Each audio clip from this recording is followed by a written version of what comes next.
नमस्ते दोस्तों। किसी भी हिंदी के प्रतियोगिता में शामिल होने की पहली सीढ़ी है हिंदी साहित्य के इतिहास को पढ़ना व समझना। लेकिन समय के अभाव को देखते हुए हम वस्तुनिष्ठ प्रश्नों को देखते हैं और लेकिन इस पुस्तक को पढ़ना बहुत ही आवश्यक है। या तो आप आचार्य रामचंद्र शुक्ल के हिंदी साहित्य के इतिहास को पढ़िए या ये नगेंद्र द्वारा संपादित हिंदी साहित्य के इतिहास को पढ़ना बहुत ज़रूरी है। इससे आपको तथ्यपरक कई जानकारियाँ मिलेंगी। प्रस्तुत किताब का हम लोग अवलोकन करते हैं तो इसमें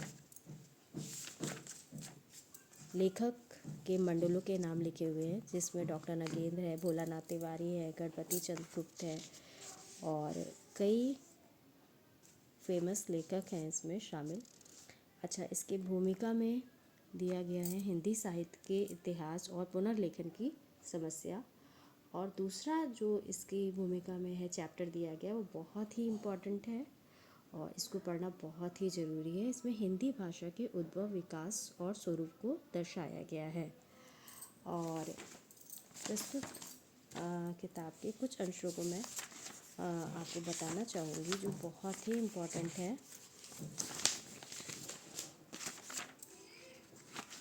देखिए, ये हिंदी भाषा उद्भव, विकास और स्वरूप भूमिका, इसका ये दूसरा भूमिका में दिया गया है।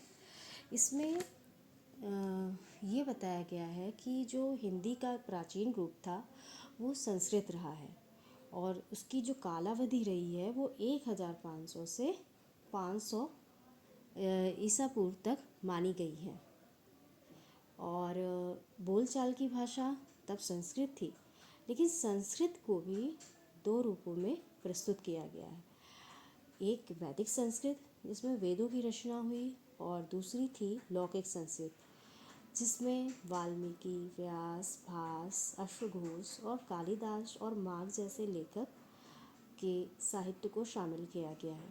तो आप मोटा मोटा ये दो रूप याद कर लिए कि कालावधि इसकी जो रही है वो 1500 से 500 ईसा पूर्व तक रही है और दो रूपों में बांटा गया है, वैदिक संस्कृत और लौकिक संस्कृत। अच्छा, संस्कृत जब बोली जाती थी तो भी इसके 3 क्षेत्रीय बोलियां विकसित हुई, पश्चिमोत्तरी, मध्य देशी और पूर्वी।